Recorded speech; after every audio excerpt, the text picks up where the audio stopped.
There was a character with the same name as me, so that was fun, even if that character was kind of a bad guy. Yeah. It was me. I made the aphasic virus. Mwahaha. Linguistically, it was fascinating. Yeah. Like, Rabbit hole round and Brett. Brett. Having to dramatically deliver utter word salad is always,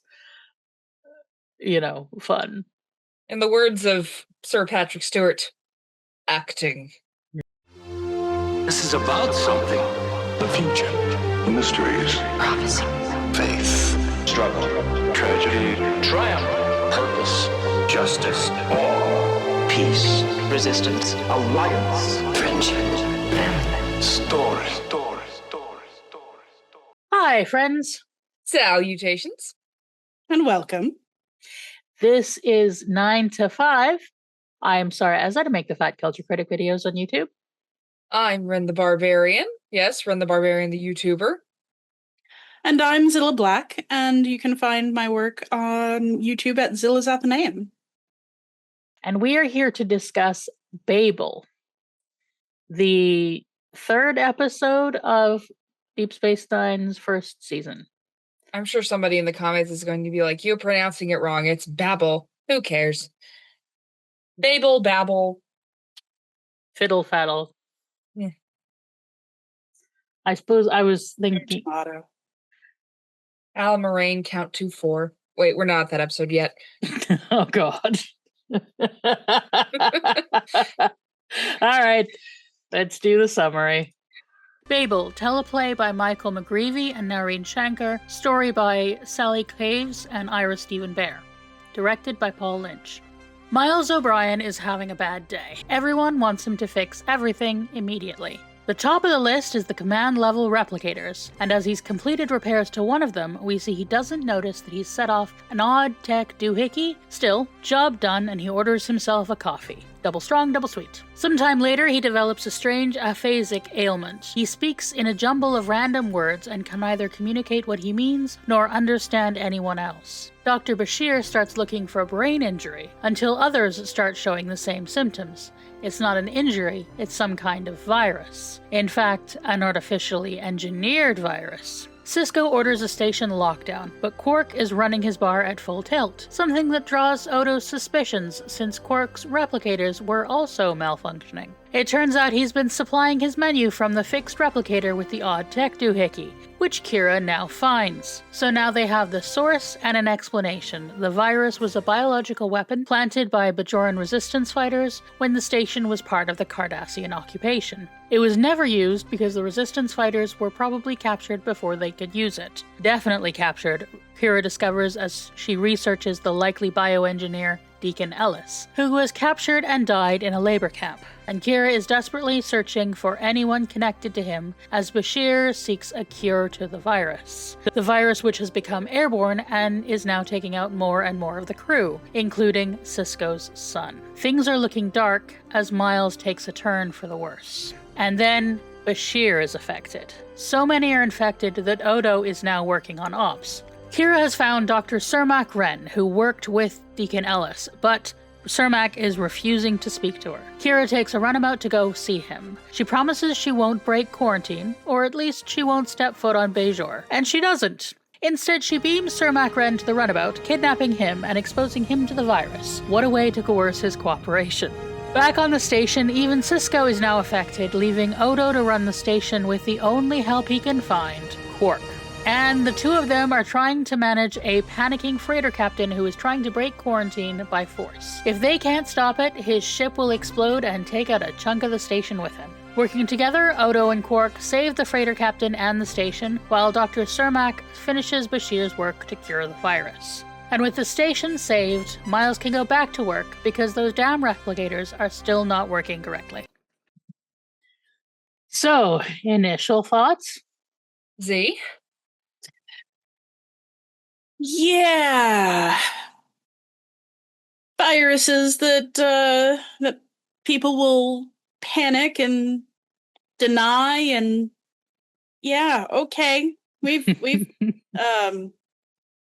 We experienced this slightly differently than people did in 1993. Yeah. Oh, some guy breaking quarantine and, not giving a only shit about. one. I'm mainly talking about the dude who is obsessed with his cargo. Yeah, I mean that's the unrealistic part. There's only one guy who's that determined to break quarantine and put everybody's life at risk. Yeah. Yeah. Of course, it is space. There's not really many places you can go outside. And what about you, Ren? Initial thoughts? Yeah, I remember when I first watched this episode, this was like when I really started getting into it, like really getting into the characters, because I felt like this was a really good ensemble piece. Everybody was really excelling at their own, personal jobs. Like, Bashir was doing like medical stuff and not just being, a weird simp like he usually is. And Kira was being awesome and kind of using her past as a terrorist to kind of help with her job now. And Cisco is doing his best to keep everything together while also balancing being an amazing father, as always. And of course, Odo and Quark, I love them together. And of course, we get to see more of O'Brien's daily trials as the man keeping the whole station together. Yeah, this will not be Miles's last really bad day. Oh yeah, yeah. When you open the summary with Miles O'Brien is having a bad day, I'm like, that could be like half of Deep Space Nine. This is the first of Miles's continuing very bad days. Yes, Miles O'Brien is Deep Space Nine's resident butt monkey. Yeah, Poor guy. Yeah, like I did love that they managed to like tag in his wife and like just say, like, yeah, it's actually working out really well and she's happy about it. Yeah. And it's like, yay, that's great. I do wish she'd made an appearance. Positions on being Stuff here. is continuing to happen. Yeah. I do wish she'd made an appearance. It's like her husband is like sick and almost dying, and like, where is Keiko? Off screen, not being paid. I guess. I think this one, as you say, Ren, it has some good, like, getting to know our characters. I find the pacing off, especially towards the climax. Like the trying to match the stuff with Kira going on, which feels like it should be taking longer time, but it's being done concurrently with the, like, we have to rush to try and fix, blow up the little thing before the thing blows up, and which feels it feels like that's going on too long. The pacing was a bit dodgy. And then, of course, there is the fact that I spend half of the thing going, PPE. Some For real.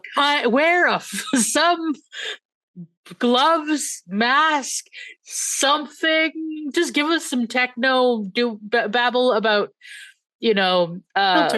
disinfectant. For real. Thingies. Like I don't know. Bashir and the nurses are invisible force fields. Whatever. Bashir and the nurses are just touching people that they know are sick, and it's like, I know it's airborne and they're probably already infected anyway, but like, still. Yeah, just no precaution. And yes, let's infect the it'll motivate the guy if we infect him. Okay, but what happens if he gets sick before he completes the thing, Kira? Yeah, because they made a point of saying, like, oh, the gestation period seems to vary. It's like, well, that's fucking convenient, isn't it? Yeah, like, there's a lot about this virus that doesn't make any sense. Like, the speed at which it went from apparently contact to airborne. Mm-hmm. Like, if it had just started airborne, that wouldn't have caught my attention at all. But I was like, what is happening? Yeah, and I think, like, if we were not people who had lived through a pandemic and needed to learn all about viruses and contamination, we would probably be less like, where the fuck are the masks? Yeah, but at least where the fuck are the gloves, right? Like also once they say it's airborne, it's like, yeah, doctors still wear masks when they're dealing with shit. So hello, like, and this is the future. You're telling me they don't have some kind of like personal air filter they can wear? right. Or some kind of techno-babbly thing, and they just like have a little, here's your disinfectant button, or some Ivermectin, at least. Oh, God. not the horse dewormer. I mean, the residents of DS9, they do behave more sensibly than it turns out ordinary people generally do. Yeah. It really was just the one asshole. Well, and Quark deciding that what everybody needs is the bar open. That's a stupid decision plenty of people did make. But yeah, I think like really, this is something where the contemporary world really invades, because yeah, every I think virtually every sci-fi has some like pandemic, to better or worse. We will see Babylon 5's one in season 2. Spoiler alert, but I think that is the superior episode. And also that specifically calls out some real world stuff like AIDS. Mm-hmm. Whereas this episode was also airing at the time when there was a pandemic and protective equipment was important. But we get no reference to any of that, of course. Yeah, because I think this episode even like outdated SARS. Yeah, yes, definitely. It was probably contemporary with some Ebola scares, because that was going on for a lot of the 80s and the 90s. But I remember Outbreak came out about the same time. But yeah, it's such a wacky sci-fi phenomenon. Yeah. It's so funny to me how Star Trek just continues to be relevant. Mm. The plus ça change. Gesundheit. The more things change, the more they stay the same, right? Yes. But yeah, like it was really funny to me how like we just have the one asshole. Mm-hmm. Like because like, yeah, we do get Quark opening the bar and people going there, but that honestly didn't feel as much like I am defying common sense as it felt like, I am just defining what essential is. Cause it's like nobody is taking real precautions. The doctor's not taking real precautions. Yeah. So like Quark opening the bar doesn't feel like anything special, but the one guy is like, it was really funny to me when he came up to, who did he come to? Was it Cisco? And he just like gets in his face, knowing that this is airborne. Like, and he's like, I'm fine and I intend to stay that way. Like, how the fuck would you know? And he's Chekhov's asshole, because we see him in the cold open. Right. And he's making O'Brien's day 1,000 times worse right at the beginning and being completely unreasonable. And it's like, your best isn't very good, is it? Yeah, like, this is the kind of guy who yells at waiters. And having, of course, lived through lockdown and the ongoing pandemic, because COVID is not gone, actually, despite what governments may tell you. And just watching people you would otherwise respect just ignore it entirely and just like, it's gone because I've decided it's gone. On that note, keep up with your boosters, folks. Yes. And, mask in crowded spaces and et cetera, et cetera. You could remember PPE, even if... I think a friend of ours is making a little like whole video game is like the lone masker. Just like somebody just the only person masking and going through a crowd of infected people and just being like, bah. I'm autistic. I'm always masking. But I did think it was like really funny and convenient. They're like, okay, they go looking for the guy who created this thing. He's dead. Okay, so then Kira just decides, just for funsies, to look at his death certificate, and then she just for funsies decides to look up the guy who signed the death certificate, who could have just been a random Bajoran doctor. But no, this guy also happened to be the guy's medical assistant and knew the enough details about the virus to be able to come up with a cure. I was like, oh, that's pretty fucking convenient. Yeah, but I think like he doesn't do himself any favors because he's like, I'm going to be as dodgy as possible and just hang up the moment his name is mentioned. Yeah. Yeah, it's like, there was like some background detail that, blink and you'll miss it, that he came from the same terrorist faction as the guy. But like, really, the moment when both Kira and we know for sure that he's involved is when he hangs up. Yeah. It's like you could have been like, what? That was years ago. Why? I don't. Yes, he was someone I met in the camp. Yeah. I was just working there. I signed a bazillion death certificates. Doesn't mean I have intimate knowledge of everyone in their work. Yeah, and really like somebody who was, not showing symptoms yet could just have called a Bajoran genetic specialist, sent them Bashir's notes, and said, please help us. And then someone from Bayshore could just come dock at the station once they had the cure. But then we wouldn't have the badass Kira moment. So I think it was worth it. Yeah, there's a lot of hand of the author. Yeah. Yeah. And that's okay. It was still a good, entertaining episode. It's it's solid enough. It's not the creation team, as I read, was pretty mixed on how it turned out. That there's bits that they like and bits that they felt could be better. One of the writers on this, Naveen Shankar, went on to write for Farscape, for folks who are keeping track of that, and then went on to showrun The Expanse, which is, of course, spectacular. I still need to watch that show. Damn. Oh, yeah. That's excellent. I've been thinking about picking up the books because I've heard that they're quite good themselves. I really enjoyed the audiobooks. And the adaptational choices between books and TV are pretty well thoughtful. Good decisions. Yeah. They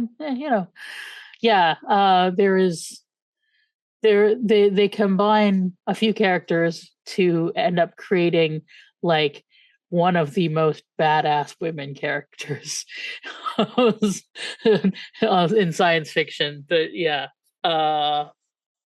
but anyway, getting back to never Star mind. Trek. We're not talking. Back to focusing. Somebody has to rein these ADHD people in. What? But yeah, it may seem like we're nitpicking, but it's like, we can't just sit here and say, yeah, I like the episode. Okay, podcast over. Here's where you can find us. One thing I was really interested in was the nature of the virus, because of course, like, linguistics is kind of my shtick. And yeah, you can get some forms of aphasia will just turn your language center into scramble. Word salad is a common symptom of a stroke, for example. Don't know that a virus could do that, but hey, who cares? That's space magic, whatever. Yeah, for Memory Alpha, there's different varieties of aphasia. Specifically, the DS9 is suffering from what closely resembles Wernicke's aphasia, a fluent aphasia in which language production is not affected, but the patient suffers from a lack of comprehension, both of written and spoken language, and the language produced is nonsensical word salad. And it's something people are unaware of until they find that other people don't understand them and they don't understand them. They did a similar thing in Boston Legal, which surprisingly has a lot of Star Trek actors in it, where Alan Shore's aphasia seemed to be anxiety-induced. Oh. Taking a little medical liberty there, but... Yeah, but it most commonly apparently comes from brain injury or stroke. So I have seen, the classic Darmok and Jalad at Tanagra episode. Mhm. I have not seen all of that series either, but I've seen enough. Shaka, when the walls fell. Exactly. It's really interesting to me the way that Star Trek seems to handle untranslatable language, specifically as words that are words, but they don't make sense together. Mhm. And I don't know if this is true of other Star Trek language nonsense episodes, but it strikes me as interesting that they don't go with gibberish, which is another thing that can happen with aphasia, and another thing that can happen in general is, like it's a common fun linguistic toy to play with Babel. And it was interesting to like have that biblical reference, right? Mhm. Babel, which is it is pronounced Babel. That is where we get our word to babble. And so like that's the Babel is the Hebrew. But the biblical reference is to different languages forming.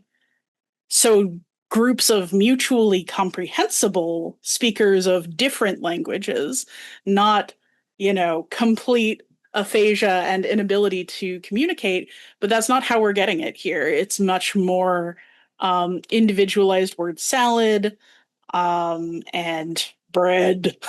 Yeah.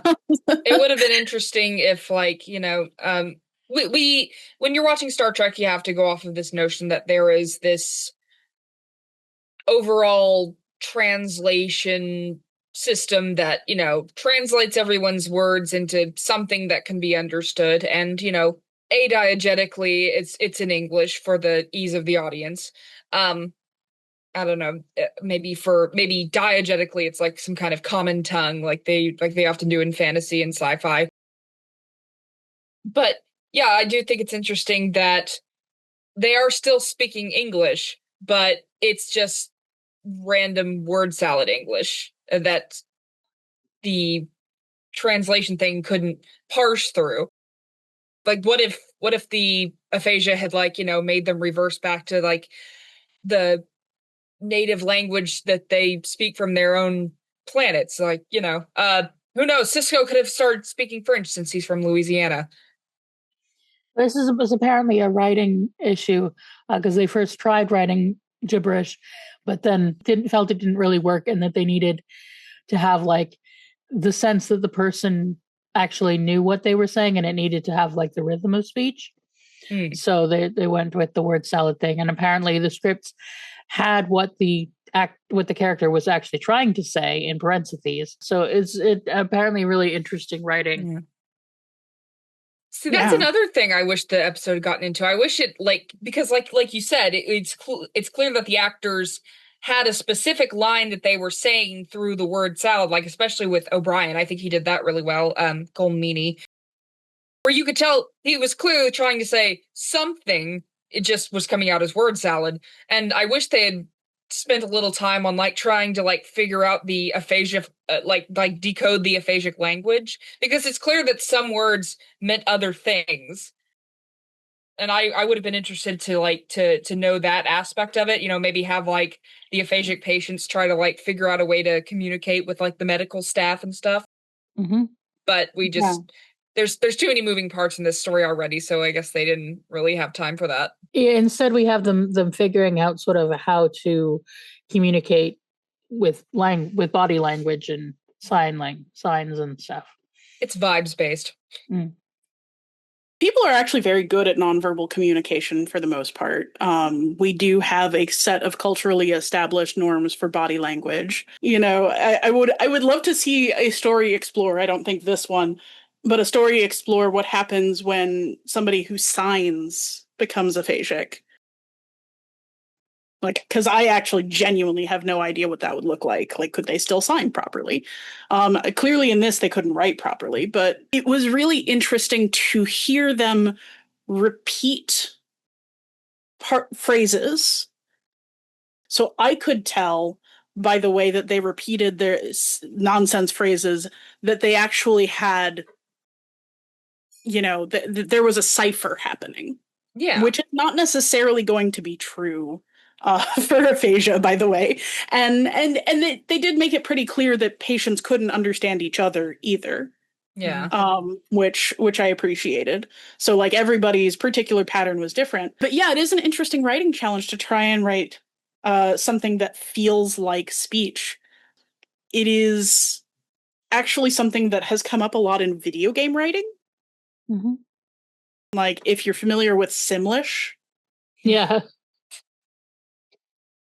Also the whatever the Animal Crossing characters do. Yeah. Both of those are very specifically designed to sound like speech.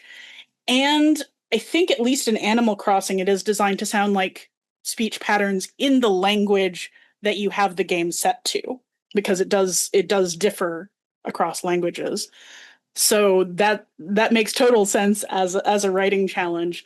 It certainly can be done, but you're right. You need a bit more coaching for that. You'd have to like write specific gibberish, Yeah. not just. And they were probably just trying to hammer out the script. It's also an acting challenge. Like, it's kind of like when you're performing Shakespeare and you don't super duper know Shakespeare, like, like the back of your hand. It's very easy for like an amateur Shakespeare actor to just kind of rattle off the words. Like they're not really thinking about what they're saying. They're just trying to remember their lines. Shakespeare, Shakespeare, Shakespeare, and not like actually like put inflection on like the specific words. That's why when they teach you how to scan Shakespeare, they put so much emphasis on the iams, like putting the emphasis where the emphasis is supposed to go, because Shakespeare like would write his lines that way specifically because he wanted certain stresses on certain words or certain syllables. And also because it's a natural feature of English to do. And so if you just understand that these are real words. Yeah. Even if they're not the English you know. Yeah. And of course, back in Shakespeare's time, that was the common man language. So it's like it would have come natural to their actors, but in today's world, you have to train Shakespearean actors how to do that. Actually, no. It was the poetic. When there's prose, that is much closer to the way people spoke, but it's a poetic affectation. It is a poetic affectation, but it's one that sounds right in English, like with the way that our word stresses are. Yeah. Yeah. Like I know, yeah, like they weren't talking in iambic pentameter back then. I just mean like, like the lingo and vernacular. Well, but also a lot of the language is more poetic language than people would actually speak. And just like because that was part of the dramatic arts was to speak in a more sort of flowery and an elevated register. It's a tradition that goes back as far as we have writing and probably further.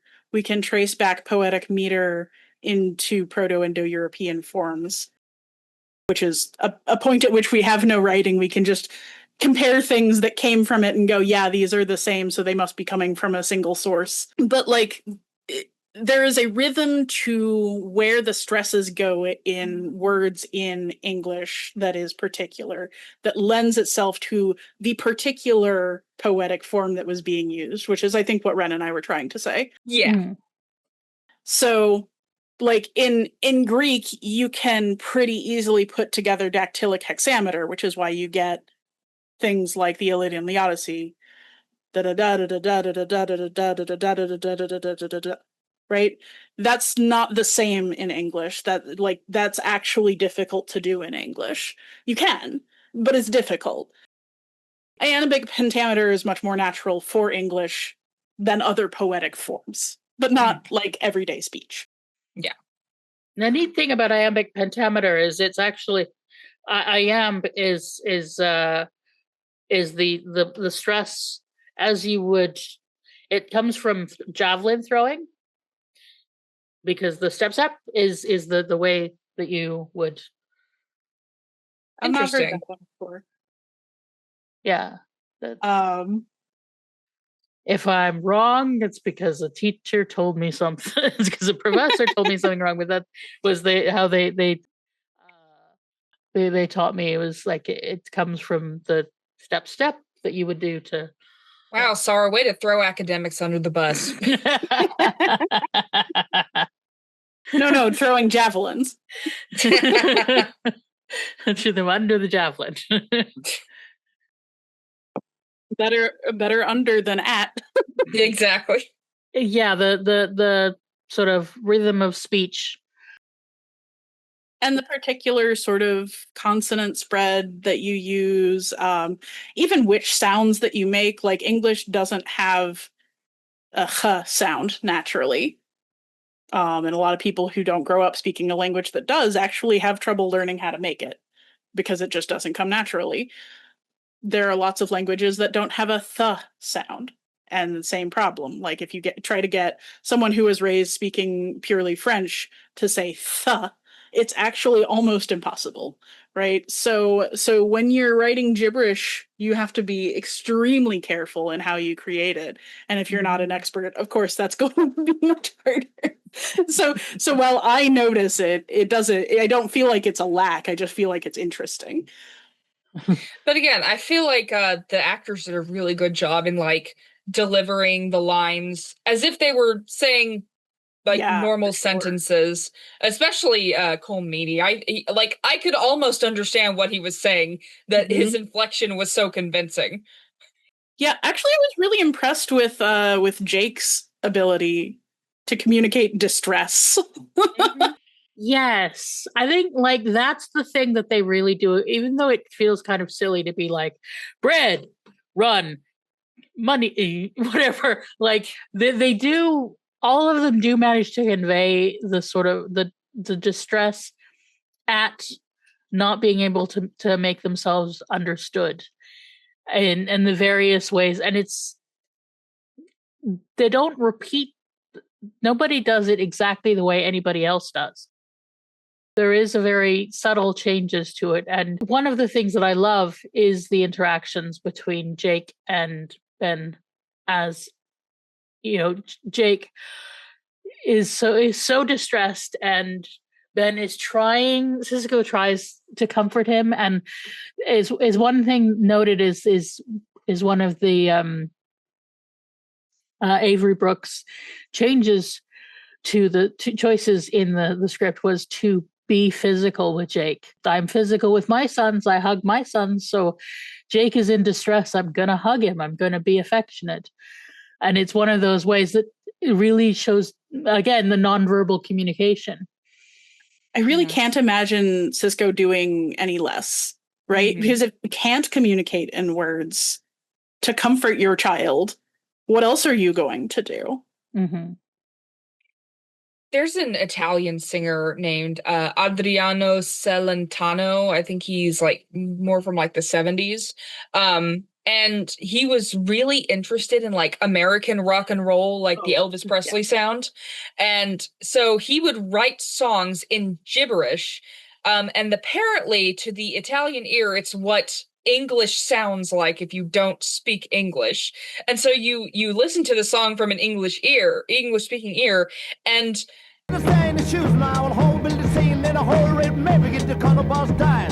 it's all gibberish, but like you can kind of understand the vibe of the song. It's like Prisencolinensinainciusol. Yeah, it's great, and it really works. It's masterful. Yeah. It is delightful. I will put a link in the description because if you haven't watched it, it is a bop. It feels like an Elvis Presley song. But yeah, this episode also kind of reminded me of that. Yeah, no, it's an excellent pull. Yeah. One of the performances of distress that I really liked is the way that they convey when Bashir catches it.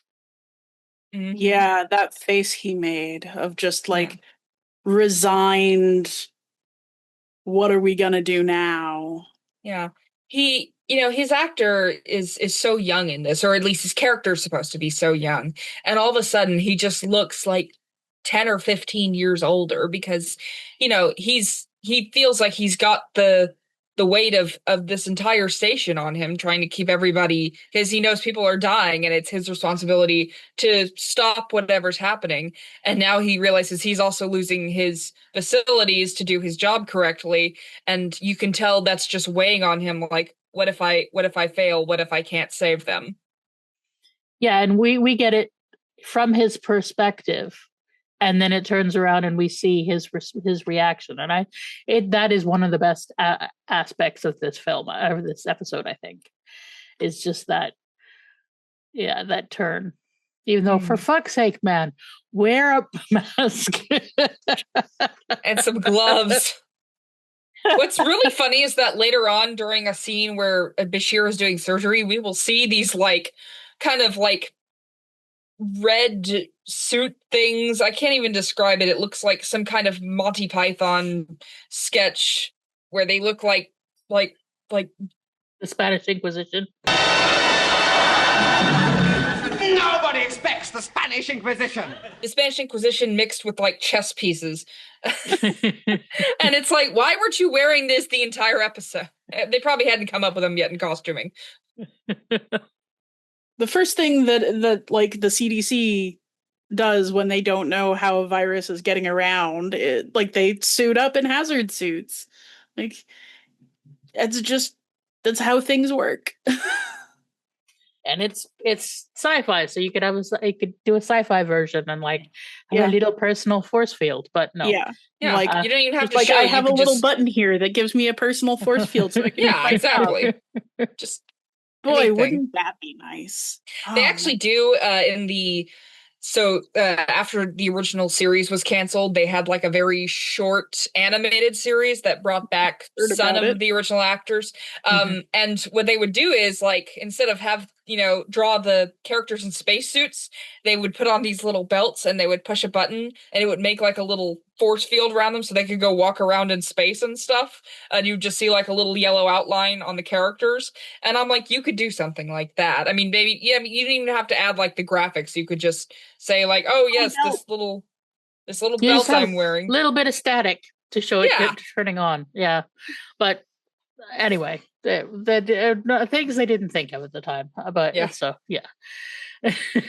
Speaking of little details that I found just really charming, when Odo saves Mr. Asshole Captain from his own exploding ship, he was perfectly fine on the radio, he was still communicating fine, but by the time Odo gets down there, he is word salading. Wouldn't have worked anyway, bub. Yeah. I was wondering if, because he's a changeling, if the virus would affect him as well. I guess it did. It just took the longest for him. No, Odin is never shown to be affected. Yeah, you mean the captain? Okay, yeah. The captain. Yeah. So yeah, I guess being a changeling did make him immune to it. Yeah. Or at least it didn't show up. Yeah. But it seems like, well, if you are naturally a puddle, how do viruses interact with that? Yeah. Maybe different viruses. Yeah. Viruses have to be adapted for certain physiology.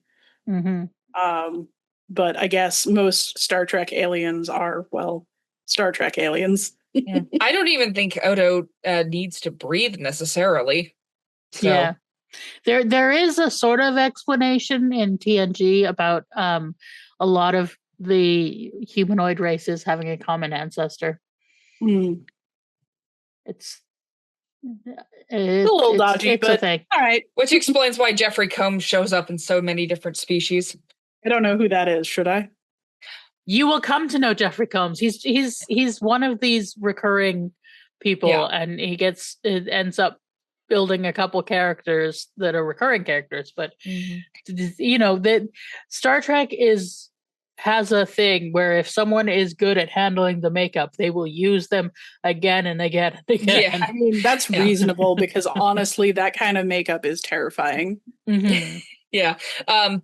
Yeah, Jeffrey Combs, if you are a Star Trek fan or a fan of campy B-movie horror films from the 80s and 90s, you know who Jeffrey Combs is. And if you don't, that's okay. You'll get to know him. Also, if you are a fan of the Justice League Unlimited series, he's the voice of the Question. Oh, heck yeah. Yeah. Now we got something that I've seen all of.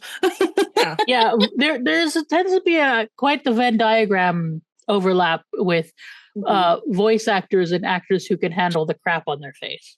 I don't know how Renee Auberjonois did it like on a regular basis.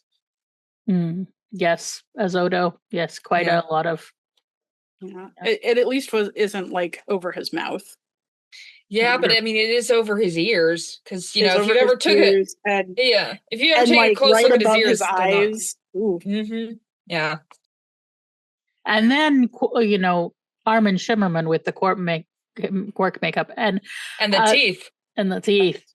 But apparently, Armin Shimmerman is one who is a fan of this episode because it feels like this is the first time he got Quark the way that he wanted to. Quark really shown in this episode, as much as we'll call him Pyrite. Nice and shiny. Yeah. Shiny, poisonous, not gold. I like how they mention Rom, who is Nog's father. He showed up in a previous episode. I like how he said, "My assistant Rom." You can tell there's some things in canon they haven't set up yet. I really liked that, like, Odo's like, I knew you were lying. How did you know I was lying? Because Rom's an idiot. Oh gosh. Yeah. Oh gosh. Yeah. That's another interesting thing. They mentioned that Quark, who was lying, said, "Oh yeah, Rom fixed my replicator," and then Odo's like, "That's impossible. Rom's an idiot." It's just an interesting thing to keep in mind for the future. Yes, but this is a really good one for the Quark and Adnan. He's always on your mind, isn't he? Yeah.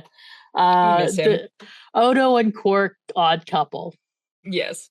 They do have this wonderful dynamic. And I think this is a good early showcase of it. There's an affection, even if Odo would not admit it. Yeah, like, even in such dire circumstances, I don't think Odo would have dealt with Quark in the bridge if he didn't have some kind of trust in the very depths of his soul. Somewhere. It's like of course he doesn't trust Quark, but like he trusts that he can't trust Quark, if that makes any sense. Like, it's the devil you know. Yeah, it's like, I know exactly what kind of person you are, and I don't feel like that's going to change. I know that you aren't going to fuck this thing up, because if you did, you would lose what you might profit by. Like, Quark is honest in his dishonesty.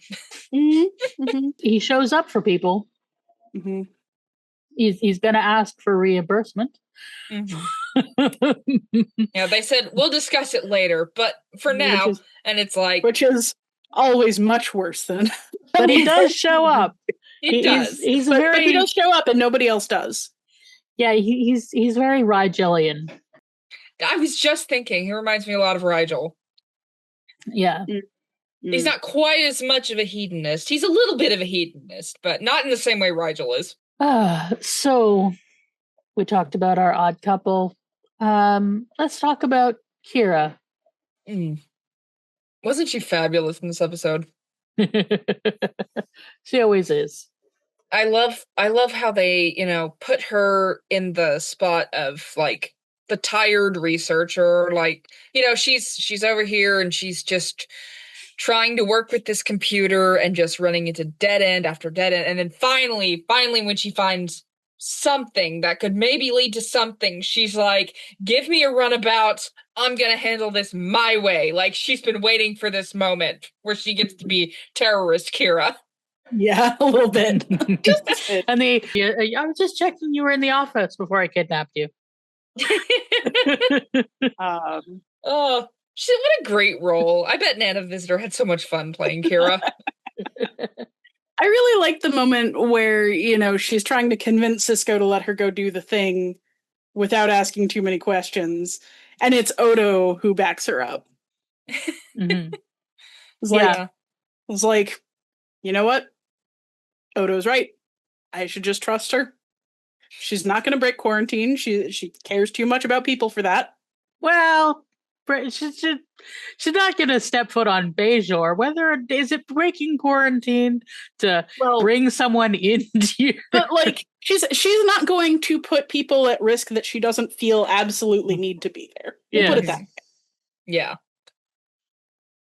She's not going to, for instance, go infect where her clients or her fellow cargo loaders or whatever the asshole was going to go do.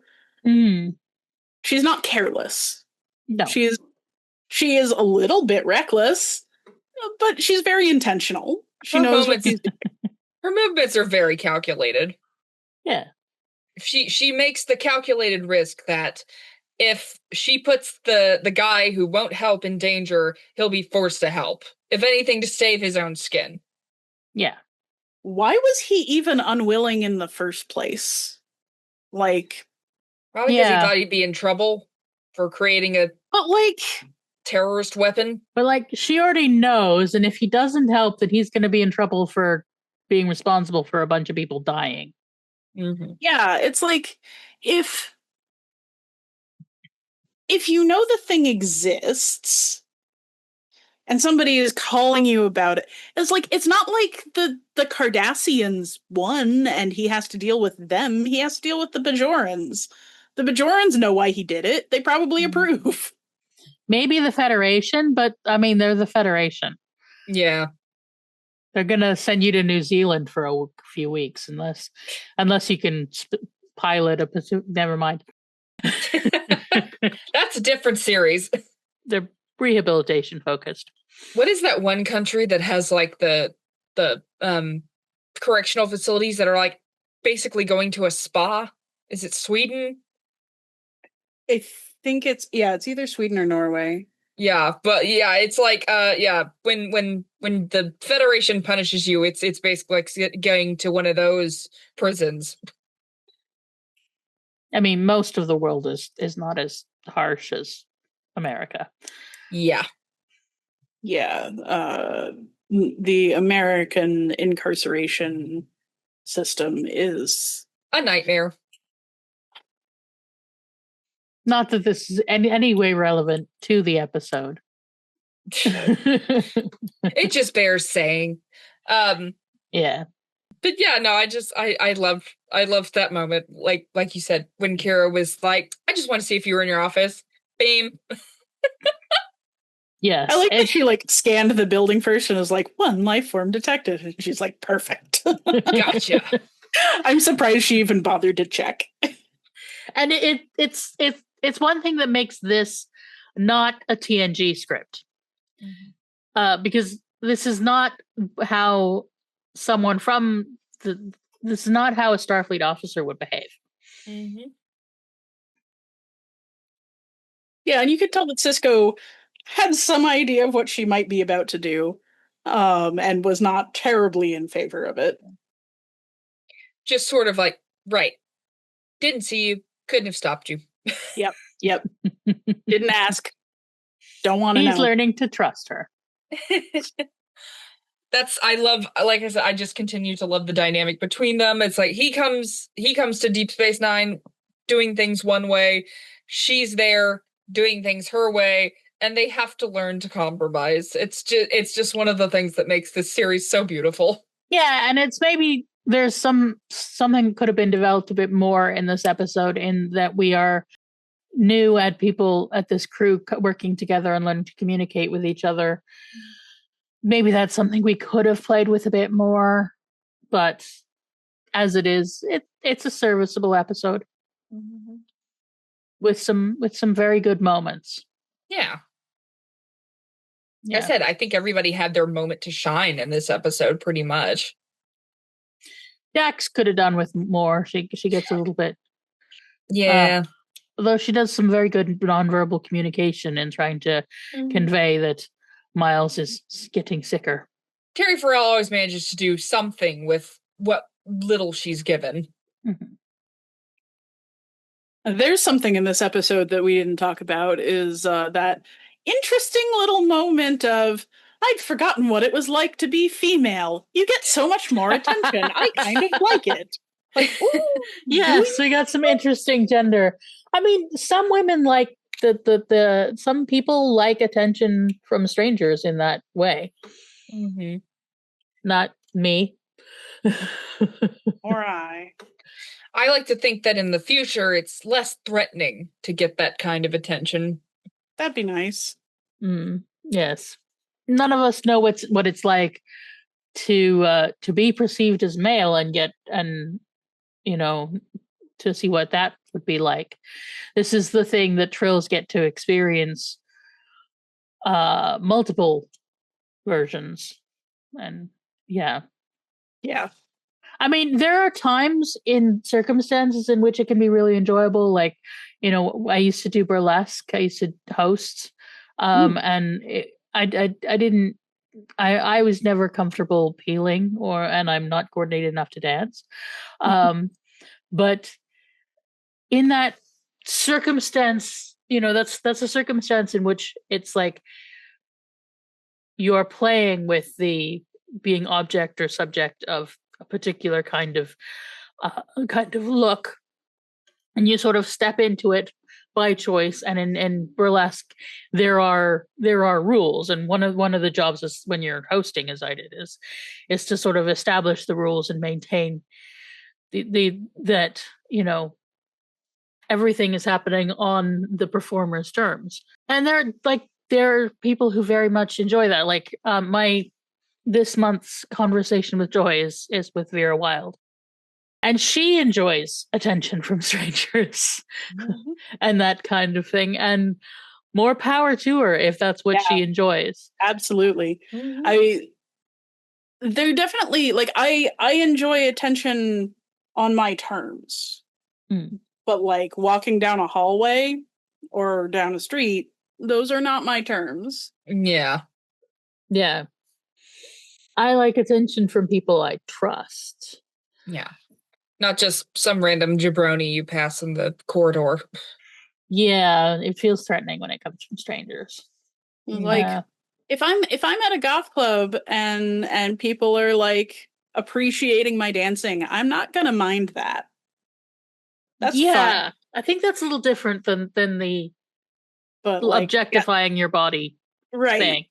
And I like that this was written by, there is a woman involved in the writing of this, but it's largely men. But even so we get a diversity of opinion on this. We get Kira is clearly not a fan of this experience. Yeah. And she's not ashamed to say she's not. And I think, like, for the time, for the mostly male writers' room, having it acknowledged that some women enjoy certain kinds of attention and some women do not. What? Are you saying women are a monolith? It's progress, like. There is there is a ghost of Laura Mulvey somewhere in a corner somewhere. At least from the audience perspective, she is the subject and not the object, because she's commenting on, oh yeah, they're all staring at me. That's interesting. Like, it's not like we're getting her from their point of view. It's her observing them observing her. It's homeopathic feminism. There was a drop of feminism once in this. Hey, it's only been diluted like 4 times instead of 400, so Much more real than homeopathy. But like you said, it is better that they present it like in contrast to Kira, who is like, I don't like men staring at me. Yeah, sure. it does kind of in some ways feel like the very 90s thing the writers, not just the 90s, but particularly 90s thing of like the writers giving the male audience permission to ogle. But in manifestations of that, the fact that we get some diversity could be worse. Could be worse. Yeah. Mm-hmm. Should we talk about O'Brien? Yeah. Oh gosh. Our long-suffering everyman. Yeah. Again, like I said, the man who is single-handedly holding Deep Space Nine together. Although he's not quite long-suffering yet. Yeah. He's already medium suffering at this point. This was an amuse-bouche to Butt Monkey Miles. After he falls ill, like the story kind of shifts away from him to more just like the general ensemble. We will have O'Brien-centric episodes, and they are quite legendary. Yes, the O'Brien must suffer. Oh, poor boy. Yeah. I think part of that is like Meany just does it so well. The writers keep doing it, and his working class everyman is delightful in this. And you notice his costume is a little different than previous Star Trek uniforms because he wanted to be able to roll his sleeves up. So you see him from the beginning. He's got his sleeves rolled up, and he is leading a team of engineers, and which makes sense. If you're doing physical engineering work, you should be able to roll your sleeves up, and so you can get work better. Yeah. And it's also good to see that he does have a team because, we don't typically see them. Yeah. Yeah, but it's still on him to do the replicators. At least on command level. At least on command level. I know. Every time Cisco turns around, it's like, O'Brien! Because we all know that the captain's coffee is the most important. What is this, Voyager? I loved O'Brien's little rant about that, in fact. O'Brien's lucky he's not working for Janeway. Oh boy. Why couldn't he have just liked tea? With Cisco, you kind of get the feeling that he's ragging on O'Brien directly because he knows O'Brien can take it. A little bit. A little bit. If he had a meek engineer, he wouldn't be doing things this way because he doesn't handle everybody the same. And O'Brien complains, but he's also like in his element. Mm-hmm. He likes fixing shit. Yeah. It's more fun to complain almost. Mm-hmm. I mean, it does help. Yeah. Fetching is a time-honored tradition. He's our working class hero, and that Yep. He's a union man. We're not there yet. We're not there yet. Sure hope he's a union man. Like, geez, obviously. I would hope unions would be prevalent, at least in the Federation. The start of Starfleet, and I would hope that Starfleet would include, labor relations and stuff. I mean, hopefully in the Star Trek future, there is no practical need for unions, but that does not mean that we should do away with unions. Yeah, it is a scarcity. Yeah, it feels like unions should be a default thing in a Star Trek future rather than being obsolete. Well, I mean, who knows what things are like in a post-scarcity future? True. We'll probably never know. That's what, people are always like, oh, I wish we had the teleporters from Star Trek. I wish we had the spaceships. I wish we had the phasers. And I'm like, I want the replicators because food shortage solved, waste solved, capitalism essentially over. Except for certain individuals. Yes, capitalism is now an entire species. Yeah. But yeah, I want replicators and I want teleporters. Those are the I things. want luxury gay space communism. Yeah. I Yeah, do sounds think it's good. I do have to admire the gall of Quark to charge people for replicated food that they could just replicate themselves and in their quarters, I would assume. Um Yeah, if he can get it from any replicator, then yeah. you know. Now if he had a chef back there making fresh food, okay, sure, but it's just literally Well, just even if he did, it would be probably from replicated ingredients. still. Yeah, but like at least some individual work would have gone into it. Yeah. Mm-hmm. But one thing I did like, since we're talking about the replicators, I really liked the very physical set design of the I don't know what any of those tubes and wires and doohickeys do, but it has a sense of realness that we have that. Yeah, and the panel that we see O'Brien, jigger back into place after he's done, like you can see the actor actually like kind of trying to get it set right. Yeah. It doesn't feel like a piece of foam, Yeah. plastic in the way that like something lighter would. I mean, like I'm sure it is foam and or plastic, but like it doesn't It feels feel like a part of a building Yeah. and not just a prop. I have forgotten, like in these early days, how sparse and gutted out Deep Space Nine is, because it is. It's like literally like, when the Cardassians were forced to leave, they gutted the place and they left a basically defunct space station for the Bajorian provisional government and Starfleet to do something with. But I'm so used to it feeling like a mall that it's like, oh wow, this place is like actually like pretty empty and kind of hollowed out.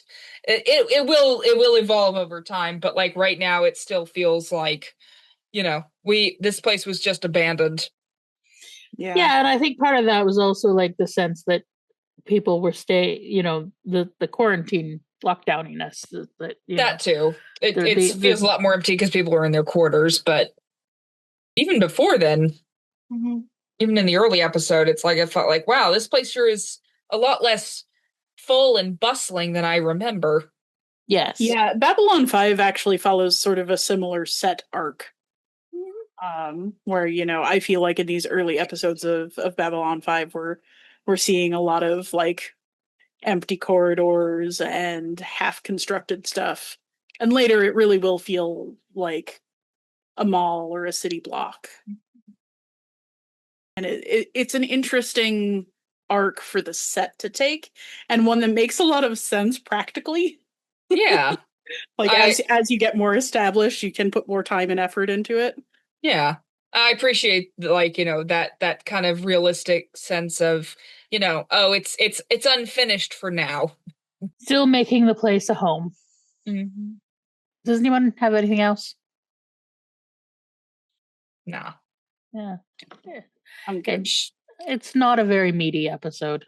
Yeah. It's an enjoyable one for sure. Like I said, I loved the way that everybody got a moment to shine and look like they know how to do their jobs. Even Bashir, who up until this point has seemed kind of just like a young fuckboy. Like I said, I think the pacing was not the best, but it's not the worst. And we get some good moments. So, in 2 weeks, we will be back for Born to the Purple, the next Babylon 5 episode. I think that is one that is a bit of a fan favorite. At least in the early episodes. So we'll be looking forward to that. Isn't that the one with a lot of vagina? That's not her name. I know, but that's who she plays in Austin Powers. Is it? Oh, okay. Yeah. And also she was in Bride of Reanimator too, so that's cool. But anyway, I mostly remember it for, well, among other things, but particularly moon-faced assassin of joy.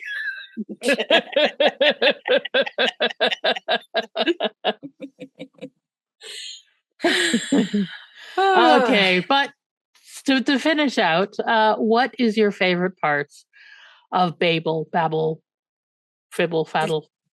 Z, you want to go first? Sure. So I think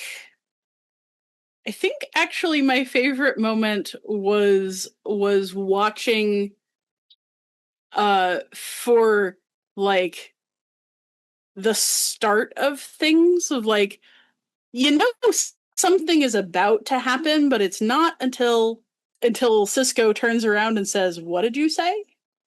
Mm-hmm. That I really processed, no, those weren't the words that made sense. Yeah. I just had assumed I hadn't heard him right. Yeah. But no. She's flower units about the lad herself. What was that? She's quite fond of the lad herself. Mm-hmm. Yeah, I remember first watching this episode and thinking, like, is that some kind of like Irish euphemism or something? But no, it was the beginning of the Or is he just aphasia. that tired or what? But Yeah. something's about to happen because they've set it up so well. And I was just like waiting for it, and then it almost passed me. And I liked that subtlety. I really did. My favorite part, I'm torn, but I'm gonna say my favorite part was Kira in the runabout bringing up the guy on the comm and him being like, "What do you want?" She's like, "Just want to see if you're in your office." Bam. Oh, I think she was my favorite part of this episode. Sorry. My favorite part is Cisco and Jake. Yeah. And particularly the physical affection was really quite lovely. Yeah. That hug was the other one that I was torn on. But yeah. They're so sweet. And the way he sort of touches his face, it just... Yeah. We need to normalize physical affection between men. We just do. Because, like, in America, and I don't know how it is in Canada, but I have to assume it's similar. In America, like, physical affection between two men is just, it's always, people make it seem so weird. And especially between, like, a young man and an old and a adult man, like, you know, people will be like, "Oh, it's sexual," and it's like, no. No. Yeah, like, please don't. Please just let people be affectionate. Yeah. I mean, like, there is something real to be scared of there, but really policing regular affection is just making it worse. Yeah, let men hug and hold their sons. Yeah, and there is a difference, and this is clearly platonic. Yeah, exactly. Yeah. Right. Yeah. And it bothers me when my male friends won't hug each other without prompting. Like, come on. You both want a hug. Exactly. It's only sexual if you feel like it is. Yeah. But yeah, it was such a good moment of father-son affection. It's so good. Yeah. So we have some comments. Oh, fun. So from Midnight on the Firing Line, from Neil Biggs, 1353, Psychor are based on cults, and the Sleepers and Ivanova's mother are modeled on what happened to JMS's mother, who suffered severe trauma and subsequent mental illness, and her reaction to various drugs. She could be very distant, which is something that informed the line about Susan's mother drifting away. A key to JMS's writing for me is that he doesn't do direct allegories. He draws on key features and projects them into a new space. And that approach lets people find their own interpretation of what is going on. Another great thing about B5 is that it really digs into realpolitik, and many decisions are limited by what people will be supported with. It adds a layer of grit that really helps ground the more fantastical elements. Yeah, absolutely. Good comment. Mm-hmm. Yeah. I did not know that about JMS's mother. But it makes a lot of sense. Yeah. It's not an unusual story, especially the further back you go, especially for femmes. You know, any kind of mental illness just being medicated to death. And it's tragic. and we don't have a lot of built-in alternatives. And being medicated for the convenience of the people in the person's life, medicated or other, other surgeries, lobotomies and stuff, rather than finding medication that actually helps someone live their life. Like I take SSRIs and they help me function. Yeah, same. But previous generations often had tranquilizers and, mother's little helper. Electroshock therapy. Well, electroshock therapy has its useful beneficial uses. It's just in it's rare very cases. narrow cases. Yeah. It's it's this. It is, as Sara was saying, it's this viewpoint of we need to medicate you for everybody else's convenience, not for your own sake. Exactly. Mm-hmm. I'm so glad that a lot of that is changing. Like, to quote one of my favorite memes I've ever seen, it's okay if you can't make your own neurotransmitters, store-bought are fine. Like it really genuinely is okay and good to find ways to make your own life better, including artificial things that we have learned how to use. Yeah. We don't need to, we don't need to suffer bad eyesight if we don't want to. We can have anything from glasses to LASIK surgery. And the same goes for anything else that we have enough understanding of, internal or external. And it really is a tragedy every time that somebody is lost to bad care. Mm-hmm. Yeah, except tragedy implies that it was just a random occurrence, whereas it is structural eugenics that often causes people to be crushed in a system where their care is not considered and everybody else's convenience is. And yeah, it's one of those cognitive dissonance things to simultaneously accept the usefulness of good psychiatric care and the dark history from which it comes. Mm-hmm. A lot of our medicine is like that. A lot of our modern conveniences are like that. Mm-hmm. Accepting the darkness of the history and understanding why it was bad is an important step towards being able to use things in a just and equitable way. Yeah. And in Susan's mother's case, like it is very much a eugenics case of very much. This is to stop her being inconvenient. Mm-hmm.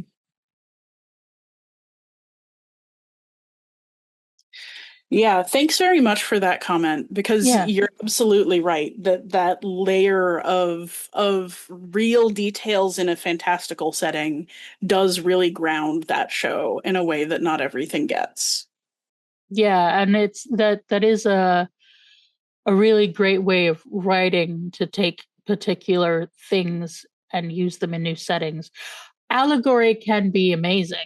I mean, we're probably it's allegory is Star Trek's stock in trade, but also, you need real representation, and finding ways to sort of mix the two is the task of of writers. Also from Midnight on the Firing Line, from Nug 1903. I have always liked how this episode drops you in the middle of things and expects you to keep up as least for me. It helps with the feeling that the world has existed before the camera showed up and started rolling. Yeah, in medias res, it's a literary technique as old as storytelling, pretty much. Mm-hmm.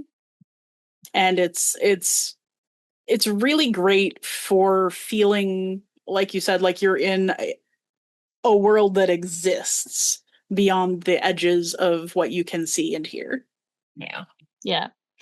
They gave us some spoilery thoughts. So anyone who wants to go, I won't read them because they're spoilery, but if you want to go read the rest of their comment, it's on our Midnight on the Firing Line episode. And we also have from C Mosher 8035 from past prologue. The biggest crime DS9 committed was only having 37 episodes with my beloved Simple Taylor. Yeah. The show managed to create so many complex characters that I fell in love with. They even made me like the Ferengi, my least favorite part of TNG. Mm-hmm. Yeah. Yeah. Ferengi episodes will also become a thing. They will indeed. All right. So I think there's one on Discord as well. We've had a lot of lovely discussions on our Discord if y'all are interested in joining. Oh yes, from Yeah, come Cassidy hang out, we're all Cosplay. For regarding past prologue as well from Cassidy Cosplay on the Discord. Spy Curious. Groan. Was that one of mine? No, that was oh yes, that was yours. That's yes. Yeah. Yeah, it sounds like something I would say. In response to me putting out the Midnight on the Firing Line from Connor from Morhor Blue Sky dot. Yep. Anyway, oh my God, you're doing it now. I love when the great Vera and Jesse Gender covered the show a while back, but they definitely didn't say everything that can be said. I would be most pleased to listen to this. Great. That's the wonderful thing about media commentation and analysis is that there's always more to say. No, as more people join the conversation, because everyone's going to have their own take. From Meander 112, all of our favorite commenter. As I have been quite literally called out, I will share a bit more here.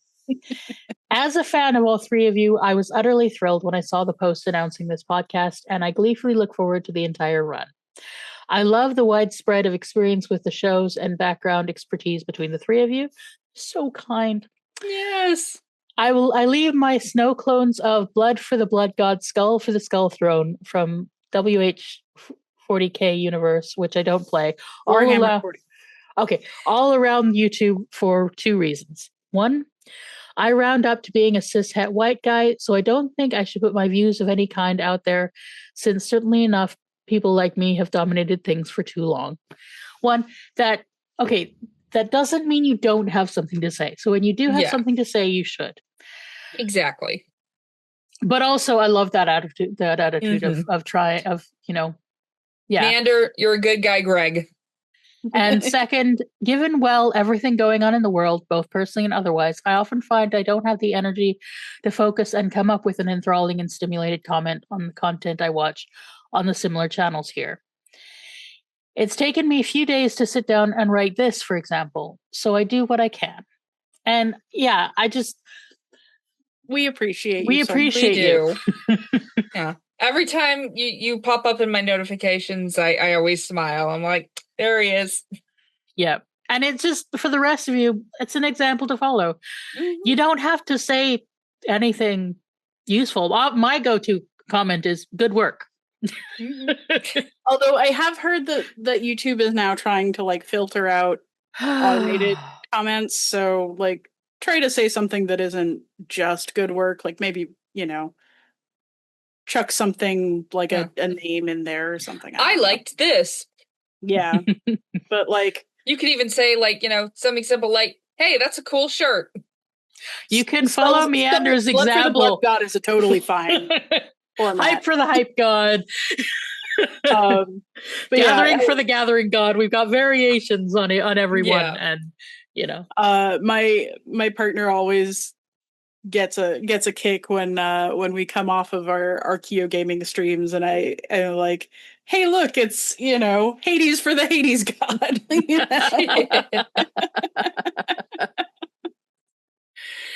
And from Nug 1903 on The Gathering, And so it begins. Creaking, spluttering, but beginning nonetheless. It is always a bit odd to me how horny this episode is compared to a lot of what comes later, what with the frictionless sheets, the list, and the stuff between Jakar and Lita. True. But what is sci-fi without horniness? Exactly. It's what Gene Roddenberry would have wanted. I mean, it is that. Yeah.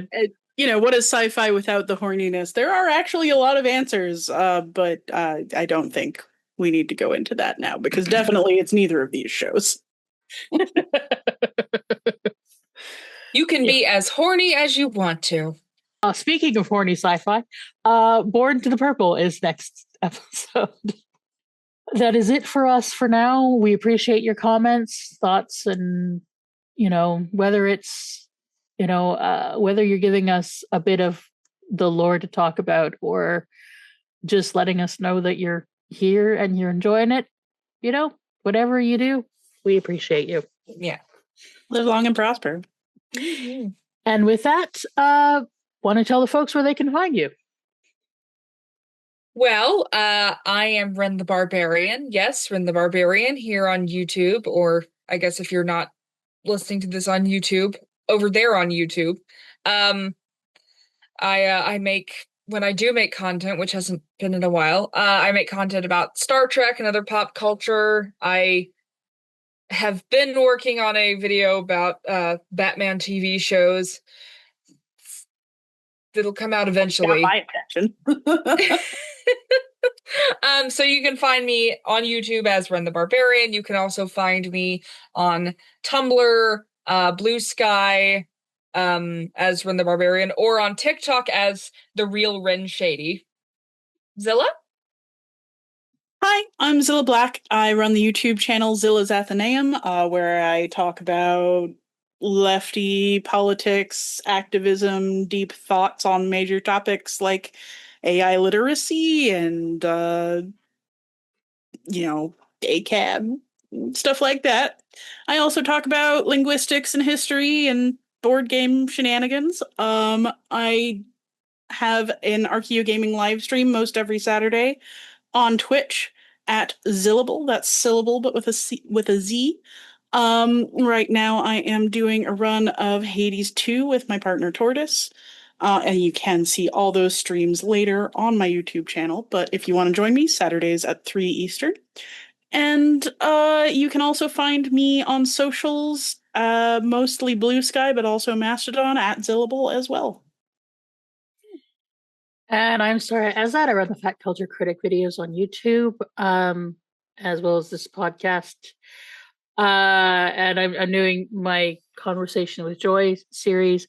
I don't know how much video work I'm going to get done in the next couple of years, because good news, folks, I got accepted to grad school. Woo!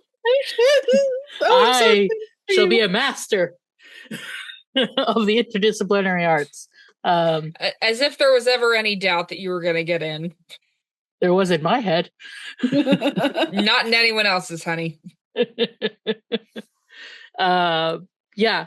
So I'm pretty excited about that. It's online and asynchronous, so I'm gonna be able. I'm gonna have time to still do podcasts and stuff, but less time. So I don't know how much. We will continue to do this, and at least Ren and I are splitting the editing duties, so that makes it a bit easier. And I have not been pulling my weight. But you will when I'm doing grad school. Yes, I will. Absolutely. So yeah, I'm very excited about that. I'm doing communication and social justice. I decided to create myself a program for being an activist. Good. I would expect nothing less. Being the what our dear friend Adnan used to talk about, the air-conditioned commander, the air-conditioned comrade. So I designed myself a program to do that. Nice. Yeah. May many more follow. Yeah. So yeah, that's yeah. So that yeah. But I'm still posting on the thingies. You can find me on Blue Sky mostly, and you can find the show on Blue Sky. Ren runs the Tumblr and the what's the other one? Instagram. I run the Blue Sky and the Patreon and the email. And so you can send us your comments and stuff there, and that would be great. But basically, just join us in this space in 2 weeks for Born to the Purple. All right. Live long and prosper. Bye. We are explorers. 9 to 5 is produced by me, Sara Ezzat. Editing duties are shared between me and Ren, and our wonderful theme music is made by Samantha Duke. Who are you? What are you? Who can handle the crap on their face. Was that a kitty? Yes. Hi, Mischief.